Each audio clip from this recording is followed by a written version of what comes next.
Babi itu haram. Jangan dimakan ya, nggak bagus babi itu. Halo semua, jumpa kembali bersama Mimin. Pada video kali ini gue akan menceritakan sebuah film yang banyak ditonton di bioskop. Apalagi kalau bukan film komedi, agak lain dua. Nah, gimanakah keseruan ceritanya? Tanpa lama-lama lagi kita langsung masuk ke filmnya coy. Film dibuka dengan memperlihatkan sekelompok polisi yang sedang melakukan penggerbekan.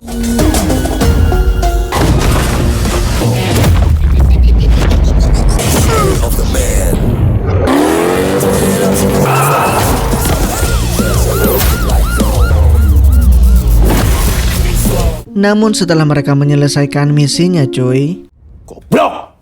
Hobi tuh melukis, mancing. Hobi kok salah tangkep? yap, mereka semua pun dimarahi karena ternyata mereka salah sasaran. Komandan mereka pun menjelaskan bahwa saat ini Kapolres sudah benar-benar marah besar karena ternyata mereka berempat ditugaskan selama 2 tahun untuk menyusut kasus pembunuhan anak wali kota. Namun mereka selalu gagal dan akibatnya mereka pun terancam dipecat. Mereka berempat pun jadi bingung kalau mereka benar-benar dipecat. Bene bingung takut gak bisa ngebiayain kuliah adiknya. Jegel bingung takut gak bisa ngirimin mamanya uang lagi. Sedangkan Oki bingung karena istrinya mau melahirkan. Dan Boris bingung karena mau diceraikan oleh istrinya. Di keesokan harinya, Oki meminta Jegel agar segera bergegas karena mereka hendak pergi ke sidang perceraian Boris. Namun sayangnya Jegel nggak bisa ikut karena dia ingin menjual motornya supaya bisa mengirimkan uang untuk mamanya di kampung. Singkatnya Oki pun datang ke pengadilan naik angkot dan terlihat sidang pun berjalan. Setelah sidang selesai, Boris pun menghampiri anaknya yang bernama Aluna. Dan Aluna bertanya kapan papanya pulang karena dia ingin main ular tangga dengan papa. Tak lama kemudian, istri Boris pun datang untuk berbicara empat mata dengan Boris. Dan ternyata sang istri memberitahu bahwa setelah perceraian selesai, dia ingin pergi kerja ke Malaysia dan membawa Aluna. Sementara itu di tempat lain terlihat Bene dan adiknya yang sedang kebingungan karena mereka tidak bisa bayar uang kuliah yang harus lunas di semester ini. Setelah itu kemudian Bene pun meminta bantuan pada teman-temannya. Namun sayang Jegel dan Oki tidak bisa membantunya cuy. Di sisi lain terlihat Komandan Aryo yang menjumpai atasannya. Yang mana di sini sang komandan melaporkan bahwa orang yang telah menghabisi anak wali kota yang bernama Freddy itu kemungkinan berada di sebuah panti jompo. Sebab pihak kepolisian berhasil menemukan sebuah jas hujan yang dikenakan pelaku di dekat panti jompo. Tidak hanya itu saja, di sini Komandan Aryo juga meminta tolong pada atasannya agar mencabut laporan atas keempat anak buahnya yaitu Boris, Oki, Bene, dan Jegel. Tapi sayang sang Kapolres tidak mau. Sementara itu di panti jompo terlihat para penghuni sedang melaksanakan aktivitasnya seperti senam bersama tantri, terapi berjalan bersama Marta, serta petugas cantik bernama Ayu yang sedang mengurus penghuni tunanetra yang bernama Ida, yang selalu menantikan anaknya di gerbang meskipun sang anak tak pernah datang. Tak hanya itu saja, di panti ini juga ada 3 orang kakek-kakek yang hobi ngerumpi cuy. Dia adalah Mbah Karni yang emosian, Pak Darso si veteran, dan Koh Acim yang terkenal sangat budek. Tak lama kemudian muncullah 3 orang mencurigakan yang tiba-tiba melamar pekerjaan di sana. Mereka pun langsung diinterview oleh kepala panti bernama Linda Raja Guguk. Dimulai dari Yono yang melamar kerja hanya untuk coba-coba. Kau kerja di sini untuk coba-coba gitu. Gemini kau ya? Tunduk kau. Iyain aja, Gemini kau kan? Lalu dilanjutkan dengan Budi yang melamar dengan penuh prestasi cuy. Saya selalu berprestasi Bu di sekolah. Oh, terlalu pinter kau itu namanya. Dan yang terakhir adalah Jarwo yang melamar kerja sambil pelangak-pelongok. Kau bawa anjing ya? Saya Bu. Ya siapa lagi? Setelah semua pelamar ditolak, Jarwo pun kembali ke kantor polisi karena ternyata ketiga orang pelamar tadi adalah polisi yang menyamar. Karena penasaran, Benny pun bertanya, seperti apa sih Ibu Linda itu? Kayak apa sih orangnya Bu Linda itu? Ya kayak ibu-ibu Batak pada umumnya, Bang. Dan betapa terkejutnya Bene saat Jarwo mengatakan bahwa yang menginterview mereka adalah ibu-ibu Batak bermarga Raja Guguk. Menyadari ada kesempatan, tanpa pikir panjang, mereka berempat pun menemui Komandan Aryo untuk meminta agar misi ini diberikan kepada mereka. Enggak. Karena Kapolsek tidak percaya lagi kepada mereka, Komandan Aryo pun perlahan terus membujuknya. Hingga akhirnya Kapolres pun memberikan satu kesempatan lagi. Namun dengan satu syarat, yaitu jika gagal, maka Komandan Aryo akan dimutasi. Setelah mendapatkan persetujuan, mereka semua pun melakukan rapat pembahasan tentang panti jompo itu dan juga membahas tentang apa saja yang akan mereka kerjakan di sana. Keesokan paginya di panti, terlihat Jegel dan Bene yang sudah datang untuk melamar dengan setelan baju kemeja putih lengan panjang. Namun tiba-tiba mereka dipanggil oleh Ibu Ida. Melihat Oma Ida yang sedih, Bene pun berusaha menghiburnya. Dan dari kejauhan Bu Linda melihat mereka. Singkatnya mereka pun memulai interview dan di sini Linda sangat terkejut saat mengetahui marga mereka. Namaku Linda Raja Guguk.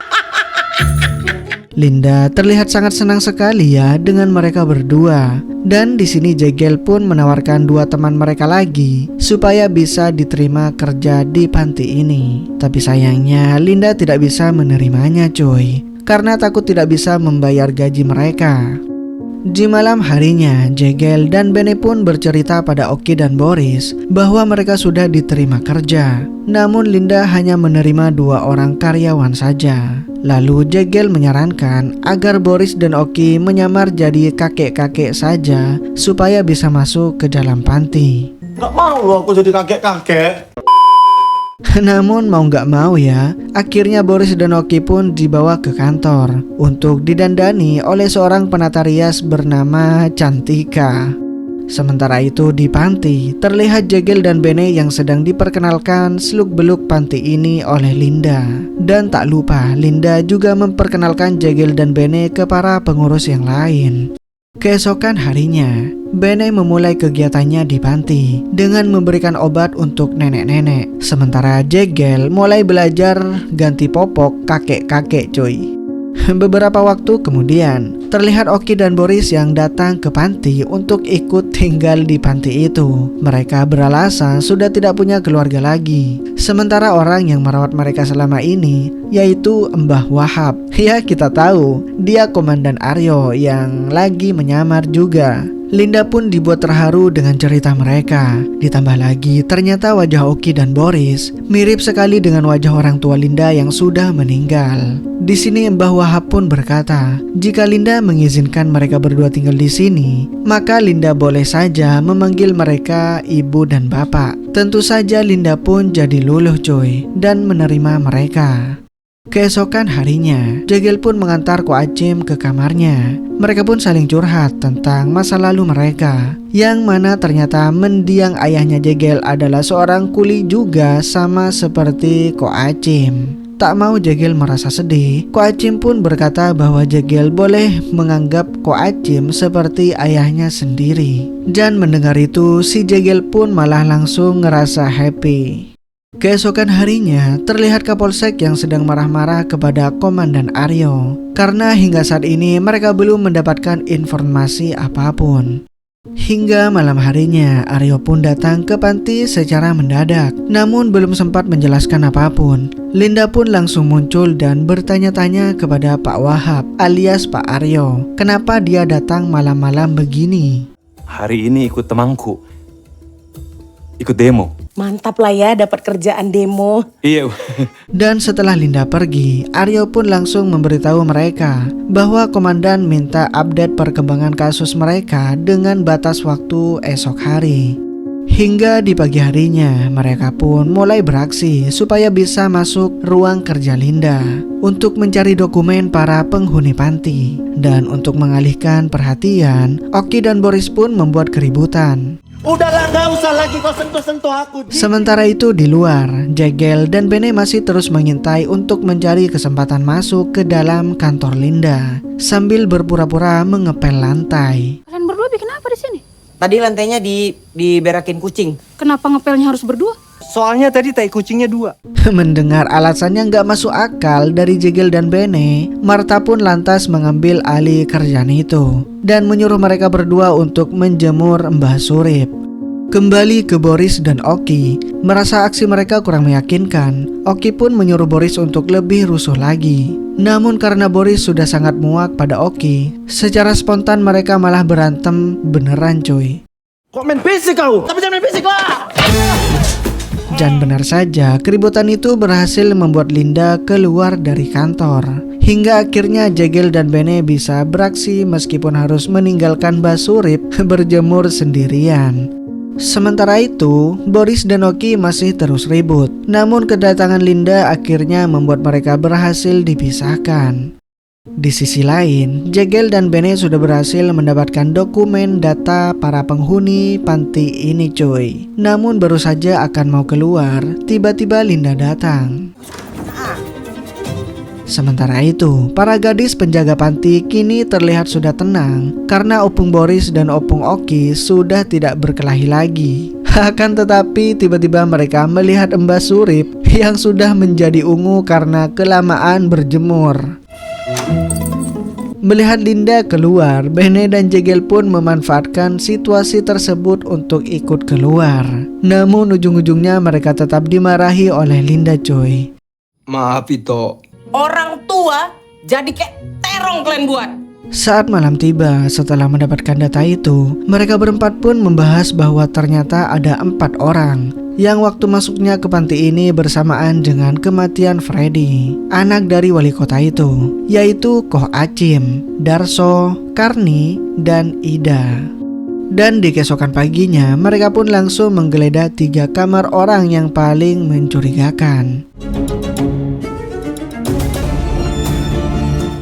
Setelah melakukan penggeledahan, Bene dan Jegel pun memberikan laporan kepada Komandan Aryo. Mereka mengatakan bahwa hanya lemari Omah Ida yang gak bisa dibuka karena dikunci. Mereka pun yakin bahwa Omah Ida tidak mungkin pelakunya karena dia adalah tunanetra. Tapi meski begitu, Komandan Aryo tetap menyuruh mereka untuk memastikan dulu apakah Omah Ida benar-benar buta. Kemudian Jegel dan Bene pun menyamar jadi setan untuk menakut-nakuti Oma Ida. Karena menurut Jegel, kalau Oma Ida pura-pura buta, pasti dia tetap akan kaget saat melihat ada setan yang muncul di depannya. Singkatnya, karena kebelet berak, Oma Ida pun keluar kamar untuk ke kamar mandi. Udah fix, buta betulan berarti. Keesokan harinya, saat sedang nyantai, Oki dan Boris tak sengaja melihat nenek Jihan sedang mengobrol dengan seorang pria yang mencurigakan. Dan benar saja, di malam harinya, mereka kembali melihat nenek Jihan yang diam-diam keluar panti, lalu dijemput oleh pria yang tadi pagi. Dan betapa terkejutnya mereka karena tempat yang Oma Jihan tuju adalah kuburan. Namun demi tugas, mereka akhirnya memberanikan diri untuk menelusuri kuburan itu. Kok hilang dia, woi? Singkatnya mereka pun balik ke panti. Dan di panti itu sendiri ternyata Linda sudah lapor polisi kalau mobilnya dicuri. Linda tentu saja marah pada mereka cuy. Namun di sini Jegel pun beralasan bahwa dia terpaksa membawa mobil panti untuk mengantar Opung Oki dan Opung Boris pergi ke gereja untuk mengenang hari pernikahan mereka. Mendengar penjelasan itu, Linda pun jadi sedih dan terharu karena ternyata mendiang ibu dan bapaknya Linda dulu juga sering melakukan hal yang sama setiap malam anniversary mereka. Dan karena rasa rindu Linda kepada orang tuanya yang begitu dalam, Linda pun meminta Oki dan Boris untuk melakukan satu hal lagi yang sering dilakukan oleh orang tuanya semasa hidupnya, yaitu berciuman cuy. Oki dan Boris pun cuma bisa terdiam karena jelas mereka nggak mau ya. Namun tanpa disangka, si Jegel ini malah nyeletuk cuy. Boleh itu.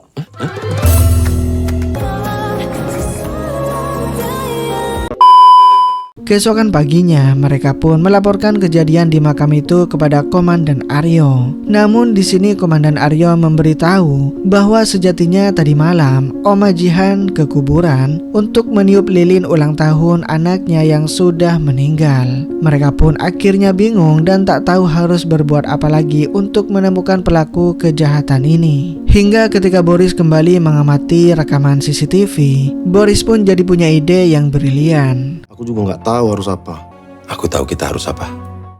Kemudian setelah itu, Jegel dan Bene pun membagikan formulir perlombaan pada para penghuni panti. Karena beberapa hari lagi mereka akan mengadakan lomba acara 17 Agustusan. Dan tentu saja mereka sambil mengamati gerak-gerik para penghuni panti. Karena Ko Hachim dan Mbah Karni tidak ada di lokasi, Jegel dan Bene pun menghampiri Ko Hachim di kamarnya untuk memberikan formulir itu. Karena Ko Hachim budeknya minta ampun ya, Jegel pun menyuruh Ko Hachim untuk mengenakan alat bantu pendengarannya cuy. Namun di sini Jegel menyadari sebuah kejanggalan pada Ko Hachim saat melihat alat bantu dengar Ko Hachim dalam kondisi off atau mati. Oki dan Boris yang diberitahu hal itu pun tiba-tiba saja emosi. Mereka segera membuka penyamarannya dan menginterogasi Ko Hachim. Kau tulis pakai tangan kiri, tidak? Karena tak kunjung mengaku, akhirnya mereka yang terpaut emosi langsung membentak Ko Hachim sampai jantungnya kumat. Bunuhnya! Kenapa kok? Kalian siapa sih sebenarnya? Keesokan harinya, setelah kejadian itu, ternyata perbuatan mereka sudah viral di sosial media cuy. Perdebatan pun terjadi antara Jegel dan Boris. Jegel merasa Boris terlalu kasar pada orang tua, sementara Boris malah merasa Jegel yang terlalu lemah. Hingga tak lama kemudian, mereka berempat pun dipecat dari kepolisian cuy.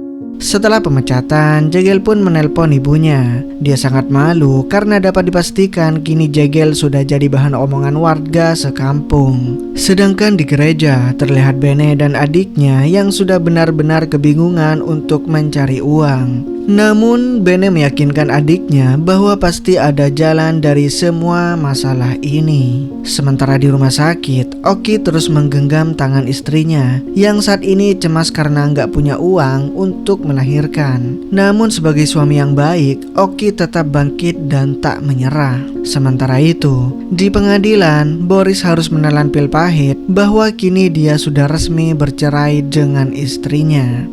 Keesokan harinya, Jegel tiba-tiba kepikiran Ko Hachim dan menanyakan kabar Ko Hachim pada Ayu. Dan kabar dipecatnya keempat polisi itu kini sudah terdengar di telinga Ko Hachim cuy. Namun bukannya senang, di sini Ko Hachim malah jadi sedih. Dan tak lama kemudian, tiba-tiba Jegel datang menjenguk Ko Hachim. Namun tanpa diduga di sini tiba-tiba saja Ko Hachim berkata bahwa tuduhan mereka benar. Dialah yang telah menghabisi Freddy, anak dari wali kota. Flashback ke belakang, ternyata Ko Hachim memiliki seorang putri cantik bernama Siska yang bekerja di bar milik Freddy. Dan malam itu Freddy mencoba menggoda Siska. Namun Siska nggak mau harga dirinya diambil oleh si Freddy. Merasa dalam bahaya, Siska pun segera menelpon ayahnya untuk segera menjemputnya. Akan tetapi setelah itu,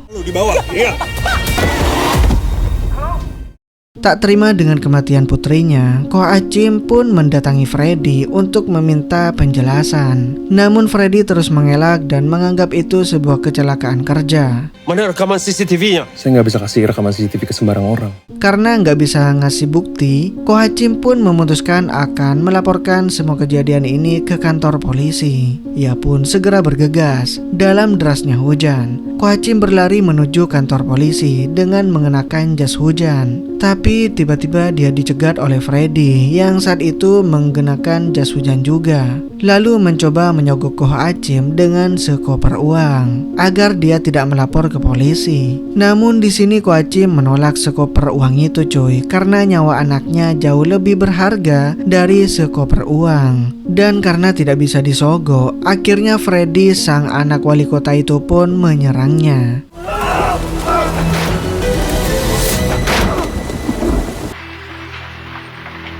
Setelah mendengar cerita itu, Jegel pun bertanya, jika Ko Hachim cuma membela diri, kenapa dia malah membawa kopernya pergi?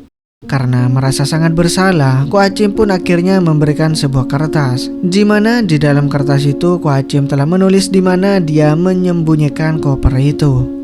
Setelah itu, Jegel pun pulang ke kos-kosan. Kemudian Jegel menceritakan semua apa yang sudah terjadi, dan mereka berempat pun langsung membahas koper yang berisikan uang itu. Jegel menyarankan agar mereka mengambil uang itu untuk membantu urusan mereka semua, dan juga untuk membantu biaya operasi Ko Hachim. Karena sudah sepakat, singkatnya mereka pun segera meluncur ke lokasi. Dan tanpa pikir panjang, mereka pun mencoba mengikuti si petunjuk di kertas itu. Namun ternyata lokasinya tepat berada di depan masjid cuy. Astaga. Karena lokasinya di depan masjid, mereka pun nggak berani menggali tanah di situ. Hingga akhirnya Oki pun memberikan sebuah ide, di mana mereka akan berpakaian layaknya mau ke pengajian. Dan mau nggak mau, Bene dan Boris yang beragama Kristen pun harus ikut-ikutan idenya Oki juga coy. Singkat cerita, di malam berikutnya terlihat Oki dan Jegel yang sudah sholat berjamaah dengan warga. Namun betapa terkejutnya Oki dan Jegel saat melihat penampilan Boris dan Bene yang cosplay jadi tokoh terkenal coy. Jegel dan Oki pun meminta mereka untuk segera mengganti baju koko itu. Namun tanpa diduga, imam masjid sudah terlanjur melihat mereka dan mengira mereka adalah ulama besar. Kemudian imam dan marbot masjid pun menghampiri Boris dan Bene, lalu meminta mereka untuk menyapa para jemaah masjid ini. Ngasih tausiah. Hah? Tausiah? Alhamdulillah. Dan karena nggak ada pilihan lagi, mau nggak mau mereka harus bertausiah di depan para jemaah coy. Bene pun auto keringat dingin karena nggak tahu harus berkata apa. Hingga akhirnya, Babi itu haram. Jangan dimakan ya, nggak bagus babi itu. namun untungnya Oki langsung mengirimkan naskah ceramah kepada Bene lewat HP-nya. Hingga selamatlah nyawa Bene saat itu. Setelah ceramah selesai dan jemaah sudah pulang, mereka pun segera menggali tanah sesuai dengan peta yang mereka miliki. Hingga akhirnya mereka pun berhasil menemukan koper berisi uang tersebut. Singkat cerita, keesokan harinya, Jegel beserta teman-temannya pun mendatangi Ko Hachim di rumah sakit. Mereka pun menyampaikan bahwa mereka sudah tahu semua ceritanya dan mereka datang dengan membawa koper uang untuk membayar operasi Ko Hachim. Jegel pun mencoba menghibur dan memberikan semangat pada Ko Hachim supaya beliau bisa lekas sembuh. Namun tanpa diduga, Ko,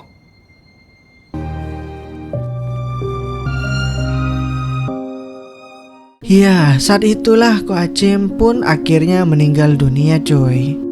Singkat cerita, beberapa hari kemudian, mereka semua pun kembali lagi ke panti. Mereka sepakat untuk tidak menggunakan uang di dalam koper itu. Oleh karenanya, mereka semua berniat ingin menyerahkan uang sekoper itu kepada Itok Linda. Awalnya Linda tidak mau menerima uang sekoper itu. Tapi setelah mengetahui bahwa membangun panti ini adalah cita-cita Ko Hachim, akhirnya Linda pun mau menerima uang itu coy. Namun bukan hanya itu saja, Linda juga meminta satu hal lagi, yaitu Linda mau mereka berempat harus bekerja di panti ini lagi dan membantu Linda untuk mengurus panti ini coy.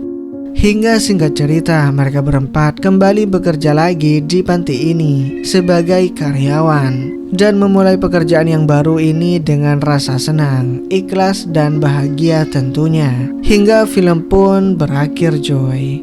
Oke guys, gimana menurut kalian alur dari film Agak Lain 2 ini? Menurut gua ini lucu banget sih. Dan jumpa kembali bersama gua di next video. Dadah.